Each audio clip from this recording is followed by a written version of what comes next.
Welcome to your weekly market update. What a crazy time in our country, in our economy. We are seeing things that haven't happened since the financial crisis, but be clear, this is not the financial crisis. So don't let the media spin the story that this is '07, '08 again. I lived through those times. I was a top producer then. I'm a top producer now, and this is not that. So what I wanted to do is educate you a little bit on how the banking system works and tell you about the Silicon Valley collapse, the Signature Bank collapse. Sounds like Old Republic Bank is on warning.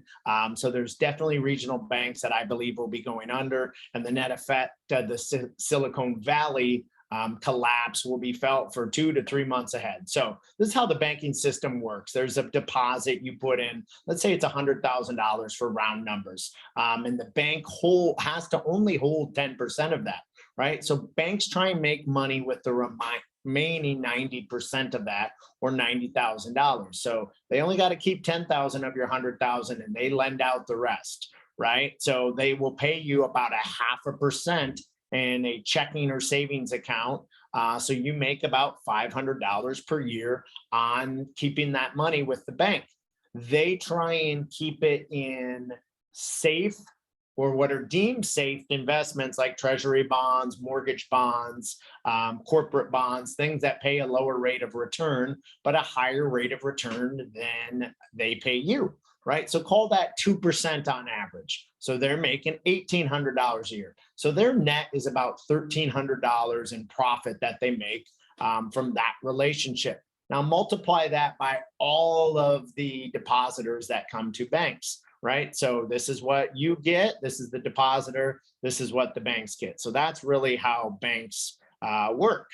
Now, when we look at, let me go forward here, how banks make money, just to kind of put it in word format, is they have short-term assets that they turn into longer-term assets, business loans, car loans, home equity lines of credit. Then they can invest in something like a treasury bond or a mortgage-backed security. When you do a mortgage, it just gets securitized in a big asset pool. If you want to watch a great movie of how this all works with amazing acting, The Big Short is one of my all-time favorite movies.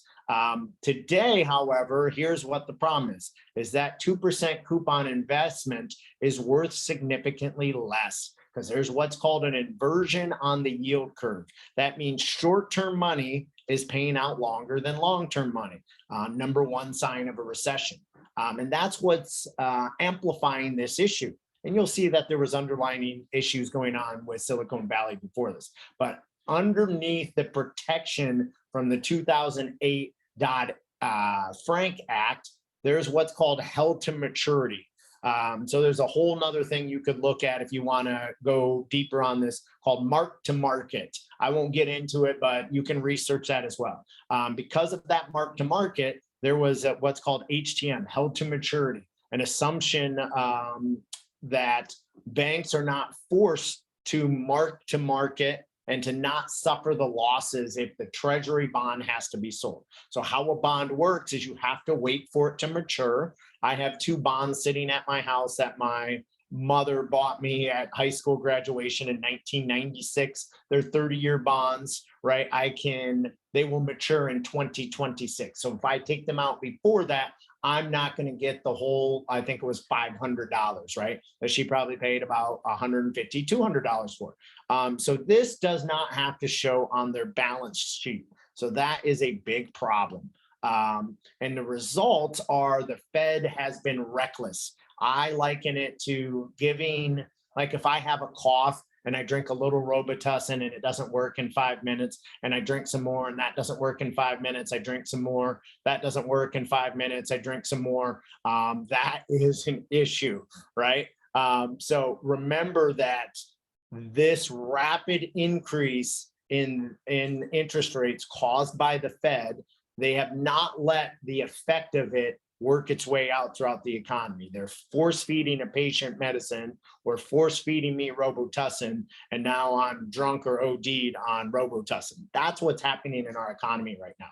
And the problem is the depositors, who are you, can go and get higher rates of return in a treasury bond right, at like 5% right now, and you only need to keep your money in there 6 months. So if you research CDs or treasury bonds, you'll see you're going to get a higher rate of return on that than you are in checking and savings. But here comes the problem.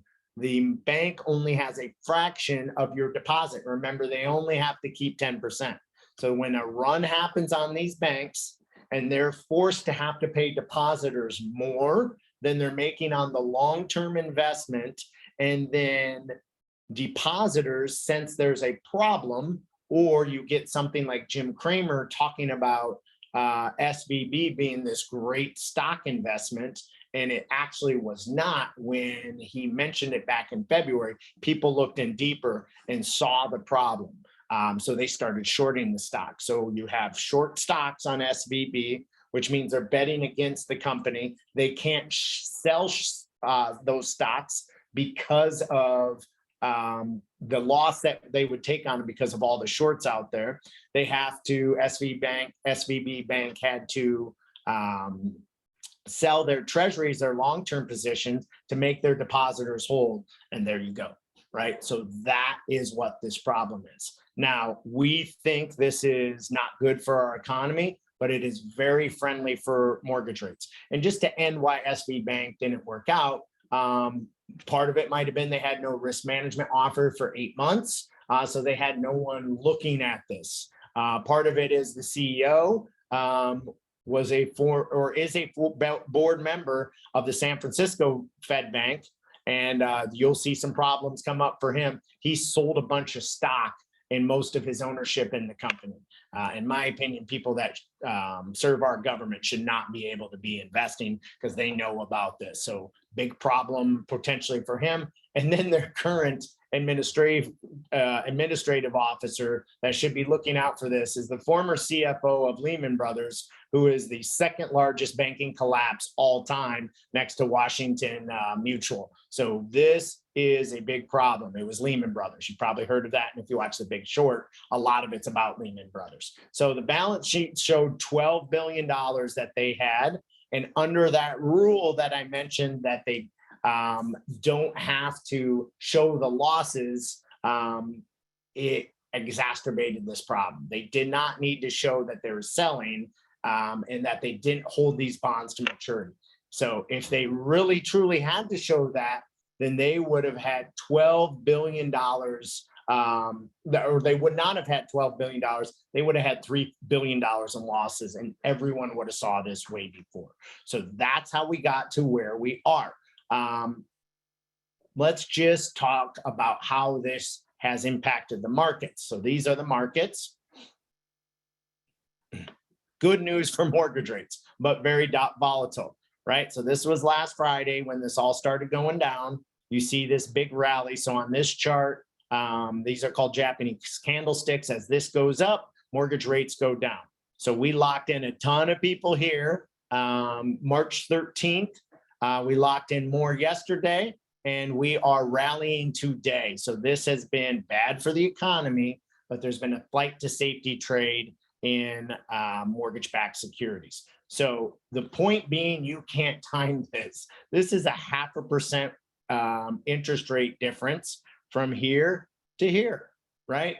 That's in just 2 trading days. So you have to be active in the market. You need to work with a professional like me that knows these markets, knows when to lock. You'll see all throughout this, we locked here on March 1st, and then we didn't lock again until we got this on March 10th.